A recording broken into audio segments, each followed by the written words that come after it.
The bad economy has many homeowners fixing up their homes by themselves, sometimes with disastrous results. Consumer correspondent Susan Koeppen is here with more. Good morning, Susan. Good morning, Harry. The home improvement shows and the magazines make some of those projects look really easy, right?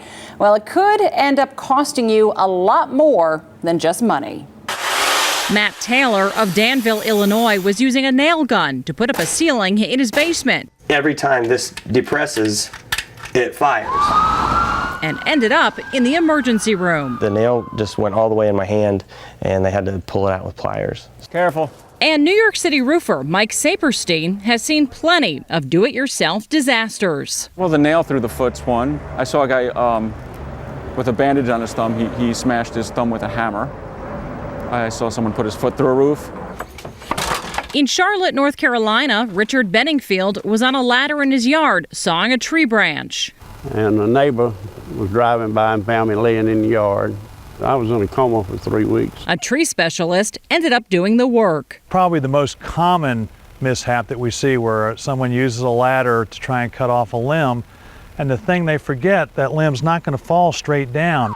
Emergency rooms across the country are now seeing an array of do-it-yourself injuries. They happen more often than we think, especially if you don't know what you're doing. Angie Hicks founded angieslist.com, which helps homeowners find reliable contractors.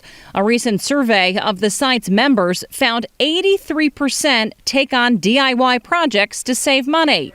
But 1 in 5 of them have had to call in a pro to finish the job. If you're thinking about doing a project yourself, first assess your skill. Be honest. And then, do you have the right equipment and do you know how to use it? And if you don't know how to use it, it can be quite dangerous. Right here. And if Richard Benningfield had to do it over again, he says he would have called an expert in the first place. Hindsight's better than foresight.